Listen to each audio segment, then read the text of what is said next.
Hello बच्चों, let's see this question. This question says imparipinnate leaf is the one where जो imparipinnate leaf होती है वो कैसी होती है? A. With leaflets are borne in pairs. B. Leaflets are small. C. Leaflets are large. D. Rachis is dominated by an odd leaflet. So let's see the key concept involved here. Our key concept involved here is leaf. तो leaf का structure कैसा होता है? It is a lateral structure, lateral flattened structure on stem, flattened structure on stem.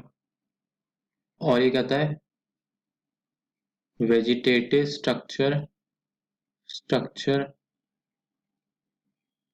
For photosynthesis, for photosynthesis. तो अब जो leaf होती है वो दो तरीके की होती है। One is simple leaf, another one is the compound leaf.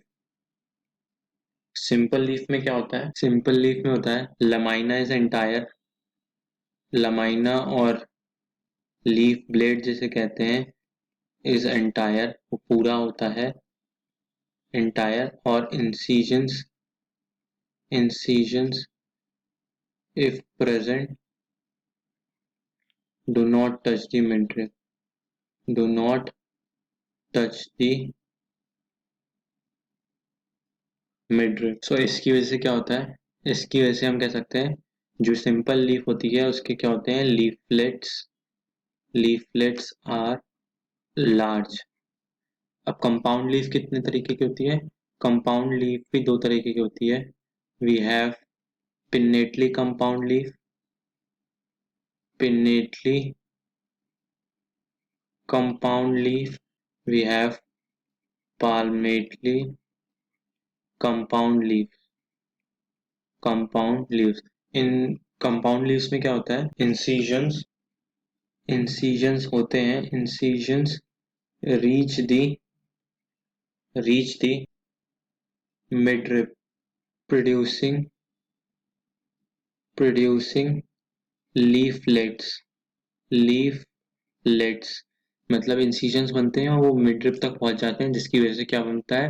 Leaflets बन जाते हैं। एंड हमने बताया पामेटली कंपाउंड लीव्स में leaflets are attached to a common point, are attached to a common point, to a common point, एक point पे जुड़े रहते हैं, that is tip of petiole, petiole के टिप पे जुड़ जाते हैं। और इससे क्या होता है? इससे दिखाई देता है कि leaflets are small। कैसी हैं? leaflets are small। our next is pinnately compound leaves में कैसी थी? जो हमारी pinnately compound leaf थी, कंपाउंड लीफ थी, वो कितने तरीके की होती हैं? दो तरह की होती हैं, पेरीपिन्नेट, पेरीपिन्नेट, और दूसरी तरह की होती है इम्पेरीपिन्नेट, इम्पेरीपिन्नेट। पेरीपिन्नेट में कैसे अरेंज होती हैं? Leaflets are arranged, leaflets are arranged and evenly paired. Leaflets arrange होती हैं और evenly paired in an opposite direction, in an opposite direction। इसमें क्या होता है? rachis ends with two leaflets, ends with two leaflets। इसमें क्या होता है? imparipinnate compound leaves में क्या होता है? leaflets are oddly paired। अब oddly paired है तो लगता ही नहीं है पेयरिंग हुई है। oddly paired in opposite direction, paired in opposite direction। और इसमें क्या होता है? Single leaflet,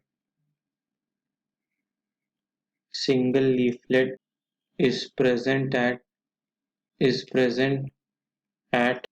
at the end of rachis, तो हम अपने ऑप्शंस देख लेते हैं। हमें बोला था इम्पेरिपिनेट लीफ जो होती है वो कैसी होती है, जो इसमें leaflets are borne in pairs, option A wrong. वो तो पेरिपिनेट होती है जिसमें बोर्न इन पेयर्स होते हैं और इवनली पेयर्ड होते हैं, लास्ट में दो लीफलेट्स रेकिस के बचते हैं, that are also in pair. Then B, leaflets are small, नहीं, ऑप्शन बी भी गलत है। लीफलेट्स जो स्मॉल होते हैं वो पामेटली कंपाउंड लीव्स में होते हैं, बिकॉज उस लीफलेट्स एक ही कॉमन पॉइंट से जुड़े होते हैं। Then option C, leaflets are large, ये भी ऑप्शन सी भी गलत है, बिकॉज लीफलेट्स आर लार्ज ये तो सिर्फ सिंपल लीफ में होता है जिसमें इंसिजन्स मिडल तक टच नहीं कर रहे होते, इसलिए वो लीफलेट बड़ा सा लगता है, एक एंटायर लीफ लगती है। Then option D, rachis is terminated by an odd leaflet, yes ये हमारी पेरिपिन्नेट लीफ है, ये हमारा ऑप्शन डी बिल्कुल सही है, बिकॉज ऑडली पेयर्ड होते हैं अपोजिट डायरेक्शन में, तो आखिरी में जाके एक लीफलेट बच जाता है रेकिस पे, तो वो उसी से टर्मिनेट हो रहा होता है। So our final answer is So our final answer to this question is option D. Hope you all understood this question well. Best of luck. Thank you.